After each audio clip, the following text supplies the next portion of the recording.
آج کی یہ جو تقریب یہاں منعقد ہو رہی ہے، آپ بخوبی واقف ہیں، یہ جناب سید علی گیلانی صاحب کی سوانح حیات ولر کنارے کی دوسری جلد کی تقریب رونمائی کے سلسلے میں یہاں منعقد ہو رہی ہے۔ یہ کتاب جس کی یہاں آج رونمائی ہو رہی ہے، ایک مجاہد کی داستان حیات ہے۔ یہ ایک ایسے عاشق ہیں جو اس عشق میں ساری زندگی صحرا نوردی کرتے رہے ہیں۔ ان کی راہ میں بہت ساری مشکلات آج تک حائل ہوتی رہی ہیں۔ ان کو قید و بند میں رکھا گیا، لیکن ان کے خیالات کو زنجیر پہنانا دنیا کی کسی طاقت کے بس میں نہیں ہے۔ یہ ثابت ہوا ہے۔ بلکہ جب بھی ان کو قید کیا گیا، جب بھی ان کو پس زندان رکھا گیا، تو یہ جو سستانے کا موقع انہیں ملا، ان سے چشمے پھوٹ نکلے۔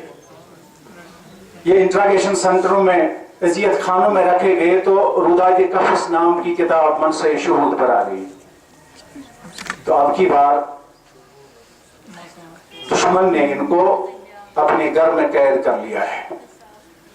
اپنے خیال میں انہوں نے اس عظیم سپاہی کے یعنی ان کی سرگرمیوں پر قدغن لگائی ہے، لیکن جیسے میں نے کہا، ان کے تخیل کی جو پرواز ہے اس کو روکا نہیں جا سکتا۔ یہ اپنے گھر میں قید کیا کر لیے گئے، تو ولر کنارے آج یہ ہمیں تحفے کے طور پر اپنی قوم کو پیش کر رہے ہیں۔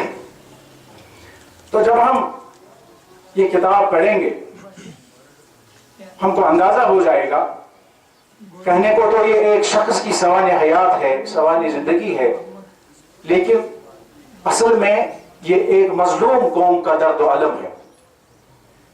یہ ایک مظلوم قوم کی داستان ہے۔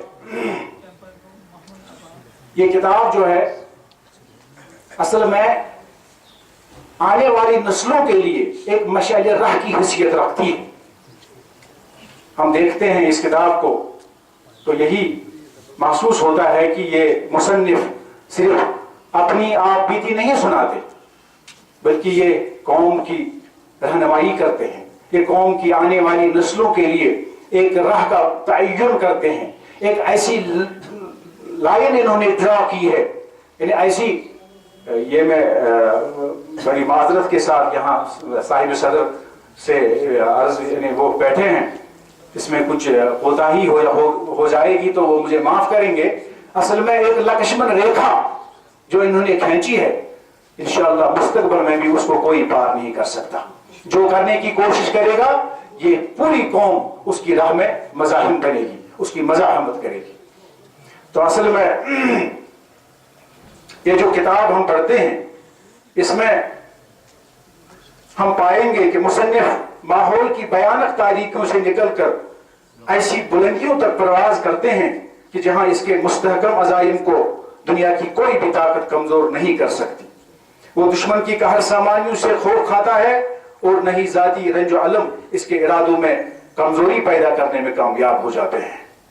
اس کے دشمن اس کا قیمت لگانے میں ذرا برابر بھی بخیلی سے کام نہیں لیتے، لیکن وہ ثابت کرتا ہے کہ وہ ٹکاؤ مال نہیں ہے۔ وہ ثابت کرتا ہے کہ وہ ایک ایسا قیمتی نگینہ ہے کہ خریداروں کا تصور بھی اس تک نہ پہنچنے پائے۔ خریدنے کے بعد تو الگ ہوئی۔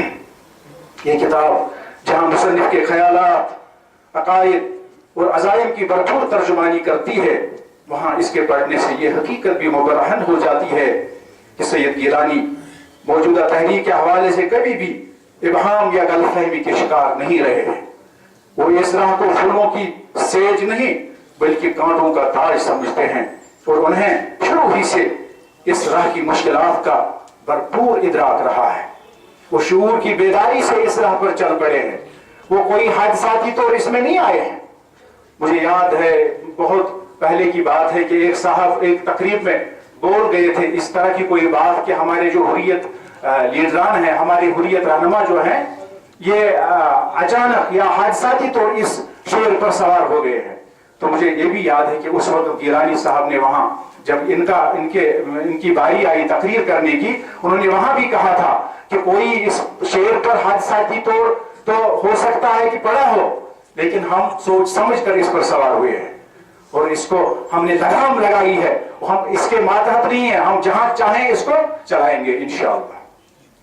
اور اس کتاب کا مطالعہ کرنے والوں سے یہ حقیقت بھی پوشیدہ نہیں رہ سکتی کہ مصنف ایک عالم دین، ایک بے باک اور راستگو انسان ہونے کے ساتھ ساتھ ایک اعلیٰ پائے کے ادیب بھی ہے. ہم یہ قوم ان کو کسی اور چیز یعنی اس کے خیالات سے جو اس میں بیان کیے گئے ہیں، تحریک آزادی کے حوالے سے ان کا جو اپروچ ہے اس کے ساتھ لوگ اختلاف کر سکتے ہیں، لیکن انہوں نے تحفے کے طور پر اردو ادب میں جو اضافہ کیا ہے یہ کتاب پیش کر کے، اس بہرحال وہ پوری قوم پر احسان ہے، اس سے کوئی انکار نہیں کر سکتا، اس تحقیقت کو کوئی نکار نہیں سکتا. تو بہرکیف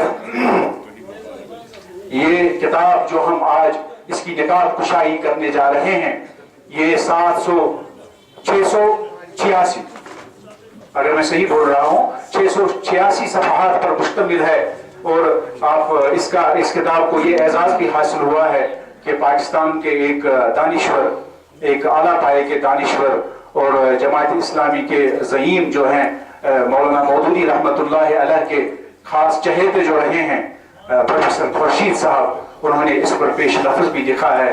یہ اس کتاب کے حسن میں، اس کتاب کی جو نزاکت ہے، اس کتاب کا جو حسن ہے اس میں اس کو دوبارہ کر دیتا ہے.